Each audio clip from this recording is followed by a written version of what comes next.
Pakistan Tehreek Insaf PTI के vice chairman Shah Mahmood Qureshi की chairman PTI Imran Khan से दोबारा मुलाकात हुई है।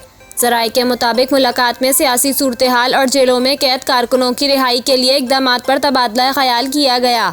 ख्याल रहे कि मंगल की शाम जेल से रिहा होने के बाद शाह महमूद कुरैशी ने इमरान खान से मुलाकात की थी, जिसके हवाले से खबरें आई थीं कि ये मुलाकात तलखी पर इख्तिताम पजीर हुई। शाह महमूद कुरैशी के मुल्तान में एक इंतहाई करीबी दोस्त के मुताबिक शाह महमूद कुरैशी ने पार्टी चेयरमैन को कहा था कि आप वक्ती तौर पर पीछे हट जाएं, बैरून मुल्क चले जाएं, या अगर बैरून मुल्क नहीं जाना चाहते तो यहाँ ही रहें, मगर लब कुशाई बंद कर दें। हमें मामलात तय कर लेने दें, मुआफ़ी तलाफ़ी हो लेने दें। जब सब कुछ ठीक हो जाएगा तो आप वापस तहरीक इंसाफ को संभाल लेना। ये मुश्किल वक्त है और इस वक्त जज्बात के बजाय दानिशमंदाना फैसले की ज़रूरत है। ज़राए के मुताबिक इस मुलाकात के दौरान दोनों रहनुमाओं में तलखी भी हुई और सख्त जुमलों का तबादला भी हुआ था।